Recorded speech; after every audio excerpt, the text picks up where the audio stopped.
Hi, everyone. This is Marilyn Bradford, and I would like to welcome you to my Left Turn podcast. What is your left turn? Writing a blog, parenting in a different way, letting go of the old because you are aware of something greater. Left turns are choices we can all make.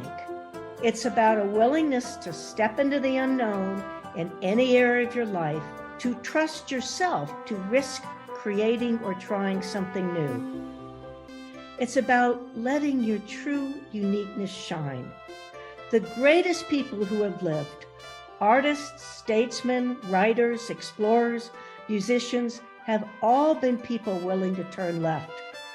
What capacities do you have that you have not acknowledged? What would your life and the world be like if you were willing to turn left? Hello, everyone. Welcome to this episode of Left Turn Podcast. I'm Marilyn Bradford, and I'm thrilled today to have John Wheeler as my guest, talking about his left turns in life. John is a therapist and a certified facilitator with Access Consciousness. I know from chatting with him that he has a wicked sense of humor, and he's also a dog dad. So anyway, let's get going. Welcome, John. Hello. Happy to be here. Excellent. So what kinds of left turns have you made with your life? What would you like people to know about that? Yeah. So we were chatting a bit before when I saw the description of your Left Turn podcast, I started reading it and I started asking myself, I actually went to what is my left turn, and you so promptly said, well, what if you have more than one, which is a great question. But I think there's two big left turns I can think of. One would be, graduating high school, going to college. We're always taught, get a job. We were basically trained my entire life in school. You go get a degree, you get a job, there's jobs out there, yada yada yada, which we all know now is not necessarily the truth. But when I went to school, I changed my degree 3 times, all around teaching different subjects. And then after 6 years, I finally just committed, finished it, got a teaching license, got my job as a teacher. I taught for 1 year at the high school level. And I spent that entire year basically sobbing every day after work, questioning what the world I was doing, why, like really starting to look at why I wanted to be a teacher, like what was the motivation and how did I get there? And talking with a lot of friends, talking with a lot of access facilitators at the time, having them ask me a lot of questions about what are you doing and where are you going. And the biggest thing I had was, oh, I want to be a teacher. And then someone asked me, well, what if you can teach in different ways? What is it that you actually want to be teaching? And so I started looking at the students I worked with and what parts of the job I liked. And I was going, oh, I don't want to teach these people about textbooks. I want to teach them subject matters. These kids don't need that. They need to know how to live. Wow. Like people need to know how to have a life. And so I was like, go back to school, go do something different. And I got an email about being a school psychologist. And so it started me down this rabbit hole of searching, like, well, what if I go back to school and I'm a psychologist? And then I'm like, well, that's too small. That's still in schools. So eventually I went to grad school right after 6 years of undergrad and a year of teaching. Went into 3 more years of school, which is, just something you don't do unless you already planned it, and completely shifted careers. And in that time frame, I also became an access consciousness facilitator. So looking at really what I had planned as my life to be a teacher, my original plan was teaching music. And then I changed to teaching sciences because I just am a nerd and I love science.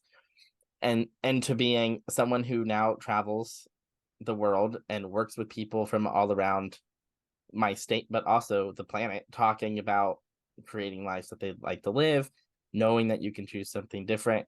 And the biggest thing that I looked at before coming on your podcast, I was like, well, what is it that you want to actually invite people to with saying yes to even doing the podcast? And the thing that kept popping in my head is like, it's never too late. Like if there's something that you want to do, just do it. Like why?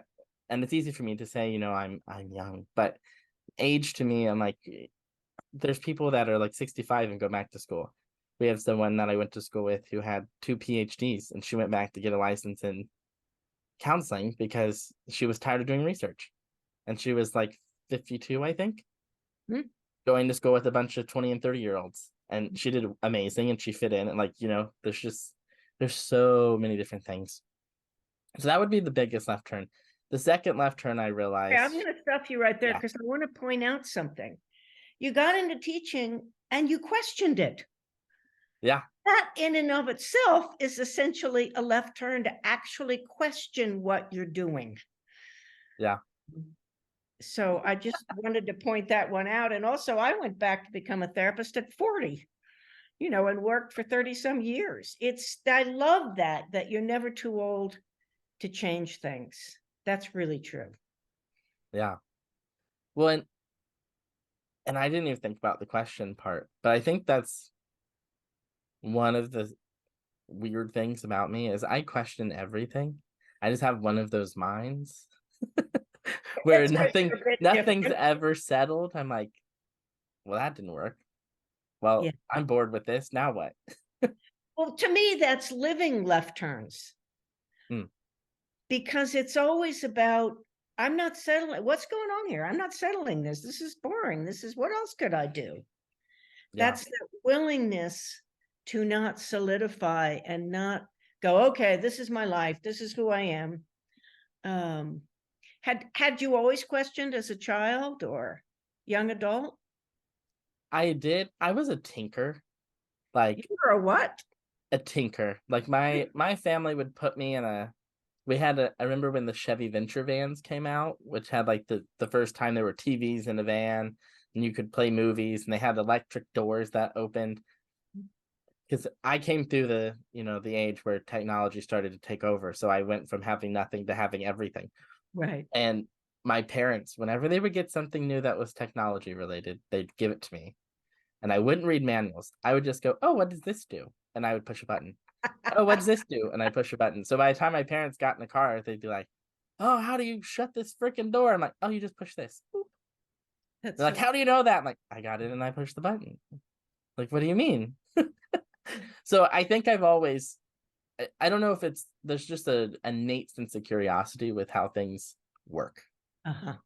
Which in order to know how things work, you have to actually be willing to question how it works. Yes. Do you find yourself doing that as a therapist? I used to do that occasionally. If I ask this question, what button will that push? Pretty much. Well, and even outside of therapy, I recently called myself a pot stirrer to someone.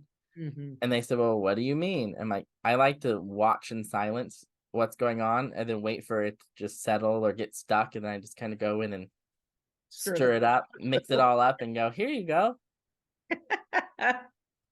Not always, towards the negative. A lot of people think when you're a pot stirrer, you're causing drama. It just depends on what you're stirring. Are you stirring drama? Or are you stirring possibilities? Yes, exactly. But I like that.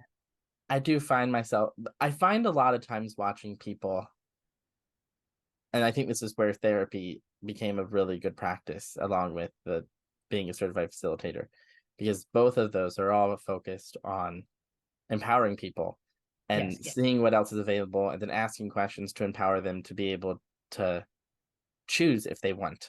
And so I often will watch The World, which right now can be a very scary thing to do. And I just watch things and I go, how did we get here? Like, this is really where we're headed. And so even with those things, it's still looking for me going, okay, that's not a set future. That's not a set route that we have to go, which goes back to the left turn. It's like, all right, we're going this way. And what if we turn here? What if we just stop going that direction? So it's always looking at I guess that is looking for the left turn of what stops you here and pivots so that you have a different pathway or a different route that you can take. Well, you have an awareness that there are a lot of possible ways to go. And so many people don't. It's like, this is it. Or they box themselves in with, this is the way, the truth, and the light. and they don't ask any questions about anything. So that is just living a left turn, basically, to know we can change. We might say, all right, now what if we do this? What's going to change this? What are the possibilities? Well, and that makes sense when I think back to conversations with some of my clients too, where they'll go to, oh, well, if I say this to them, this is the result. And I go, well, that's one result. Yes. And why do you have to say it that way? Yes. Yes. Which sometimes drives them crazy. But part of the job. Yeah. Make you a little more crazy. What's the job of a therapist? Make you more insane. Make you more crazy. I often make comments like to people like that. I'm like, sometimes you're gonna come in, and I guess this is life too. Sometimes you're not gonna get what you want, or something's gonna show up. You're gonna go a different direction. It's gonna be uncomfortable for a minute. Yes. But any new thing tends to be uncomfortable for a short period of time. Yes, absolutely. And I guess it depends on what you do as comfort. Because I'm like, am I comfortable now? And I'm like, I don't know if I'm so much comfortable with my life as much as I've gotten used to the discomfort, I think. Yes. Yes. I used to say, make being uncomfortable your best friend, because it's what will lead you to new possibilities. Yeah. Yeah. If you're comfortable, you're probably stuck. Yeah. Stuck or maintaining. That's Yes. when I said it the first time and questioned whether I was getting comfortable. That's where I looked was, well, are you just sitting and maintaining what you have? And I'm like, no, No, never. Because as soon as I think I am, I'm like, I either two things show up: boredom, yeah, or frustration. Those are like the two. I'll get irritated and be like, what are you doing with yourself? Stop this. I know. Stop that. People ask me a lot. My favorite thing is when people ask me, how do I motivate myself to let go of things? Or I can get really angry and then it goes away really quickly. And they're like, how do you do that? I'm like, what's the target? Like, if I'm angry, is it getting me anywhere? No. So why am I making it relevant? Didn't change anything. I'm just angry. Right. So I often tell myself in my head, stop that, or what are you doing? Or I sometimes have not so polite things to say to myself, and in terms of like, get over yourself, you big baby, those sorts of things. Yes. That was the nice non-explicit version that I say to myself. Yeah, exactly. What's the explicit? I can't say that word. You know what I mean? Yes. I'm being non-explicit. We're on a podcast. Yes. Keeping it clean. Keeping it clean. Awesome. So what's the second big left turn that comes for you? Yeah. So the second one that I think for me, I haven't made such a big deal, but I know I've talked about it before with friends, and then they go, do you get how cool that is? And like the demand that you made, which is when I actually came out as gay to my family. Because I always distinctly remember having a conversation with my family, it not going well. And I think I left a voicemail, and literally in the voicemail, all I said was, I'm not going back to what I was. This is who I am. I haven't changed who I am. I've changed one thing about me, and you can either get on board or go away. Wow. And I just remember talking with friends afterwards, like in much further down the road with adult friends who have looked at it and go, do you realize that that's the moment that you started to actually choose to have your own life and be yourself? Wow. And I always look back on it and I'm like, and this is what's funny to me. It's like, oh, I did do that, but it doesn't have that, like, it was such a big deal. It was such a huge thing. Like, I would look more at going from a teacher to a therapist and going back to school and spending lots of money as a bigger turn than that. But in reality, that's the moment that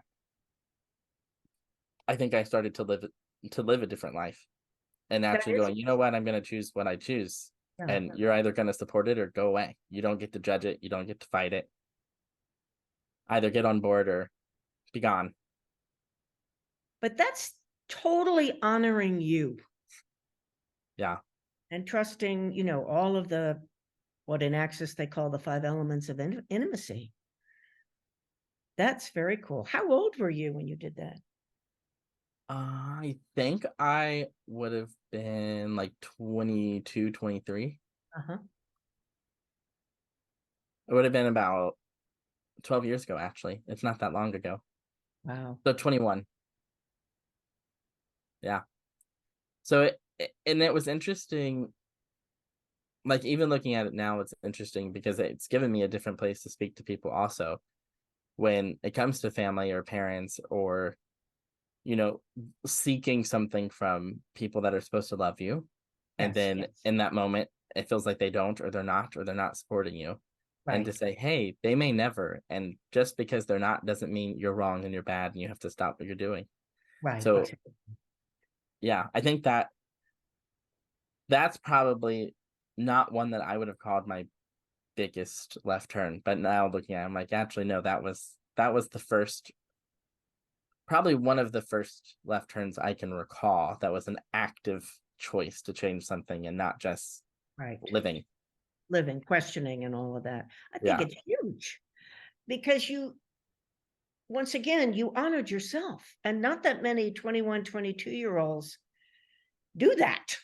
yeah, A lot are still in the, well, then I do this, and then I do this, and then I get married, or then I, whatever, whatever. So that was really, really huge. I mean, I just have an awe of all of you all. I mean, people who are different in the sense of sexuality or sexualness, or I hate those words, gender identity, all of that stuff. right, But it makes a difference to actually just acknowledge, not in a fighting sense, but it sounds like what you did was, this is me, right. you know, Yeah. this is Wait, me. and I think you just said one of the coolest things that I think is something that's always stuck me with people, which is the fight part. Yeah. I've never understood fighting. Right. Like, I was bullied throughout most of my like elementary years because I was into girly things. Like, I danced instead of playing football. I was also heavier, so football wasn't fun. It's like, it wasn't because I was gay that I liked girly things. It was, I just liked those things. They were more my style. Yeah. Um, but it was interesting watching all the different places where people would bully me and do whatever, and the response that I would get at the time was, "Well, fight back. Well, punch them in the face. Finish it. Make them leave you alone." And then I'd be like, "Yeah, I'm angry and I'm gonna do those things." I never did those things. No. I just got angry and had my tiff and whatever and moved on. And and I think now, as an adult, when I look back at those different things, I have a different way of seeing just a lot of things. I don't see the point in fighting with really anything. I'm like, can't we just see? And I know this comes with that thing you said too, of having the awareness of multiple realities and Yeah. multiple pathways and multiple choices. Mhm. Apparently, I live in a multiple choice world, because I remember even now, like, the way the state of the world is with politics and all over the place and medical stuff and the gender identity thing. Like, there's so many things, and people trying to control each other and fighting and arguing. Yes. And I always look at all that. I'm like, this isn't an us versus them thing. This is just, why can't we all like ask question and be aware of what's really going on, and like, what's the bigger picture here? Because the fighting is getting us nowhere except more fighting. We're Well, the getting thing more and more separated. that really strikes me, John, is you were unwilling to go down to their level. Yeah, because I think for me, it's really, a lot of it is looking at going, what is the point?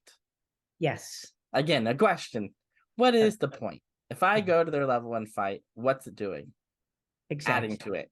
It's not changing. It's not moving away from where I'd like to go. That doesn't mean I have not fought or argued with people when I've had to. Right. Like, I It's have put always a people in their choice. place. Yeah. Yeah. Well, it's always a choice, something you can choose or not choose, but never a necessity. Right. That's And kind always of, from what is it actually going to do? What's it yes. actually going to create? Yeah. Because just screaming at someone to stand your ground doesn't always create what you want it to create or get you anywhere. Sometimes it keeps you right where you are. Exactly. And then And you other stay. times, if you don't say something to someone, then they take advantage of you, they use you. they manipulate you, like they have total control because you're totally passive and you don't have a choice to be anything but that. So Right.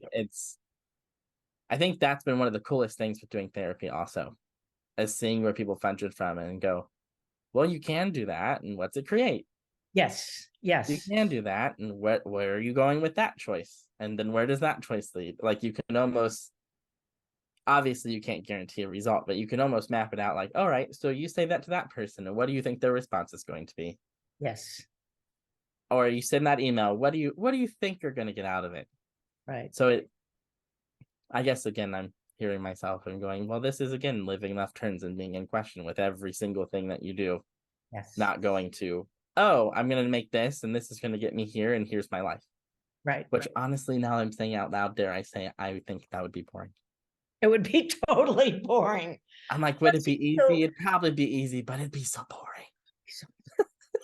you bring such great curiosity to life and to therapy. And that is, to me, what a great therapist is, someone who's always asking questions and is curious. I mean, I Yeah. think that's why we go into it to begin with. It is to empower people. And it's also like, really? I wonder what they do that for. What's going on? You with this? you walk away learning so much about yourself in the Yes. process, Yes, you do. Absolutely. which is it's so backwards and weird, which I think is what it makes me laugh sometimes with the people that you work with when they come in and they're like, I've had them say, how are you? I feel like I never ask you. And I'm like, well, thank you for asking. And you never have to feel like you need to ask how I am. Like that's Right. the type of the relationship we have. You don't have to worry about it. But I've had people too who are like, I feel like I'm wasting your time because I feel like we're not getting anywhere. And sometimes I literally go to, you're not wasting my time. You're teaching me a lot. Yes. And I'm like, I can, we can keep doing this. And let me tell you too what I've gotten out of it. Because I have one client who's much older and he is pro bono. Uh-huh. And he's like, he got really upset about me not being paid for as long as I hadn't been paid. He didn't realize that he had Medicare, so I wasn't being paid. And he was like, I can't do this because I'm not paying you. I need to give you something. I'm wasting your time. I'm like, do you know how much you've taught me about life? Wow. Not just like therapy and working with people because you're a unique case, but also just how you see politics, how you see the world, how you have an outside of observation of how things work. Understanding, like he's had a history of suicide and things, so understanding a different view of suicide from someone who's been suicidal and lived. I'm like, you've taught me a lot, but in his head it wasn't valuable because he wasn't paying me.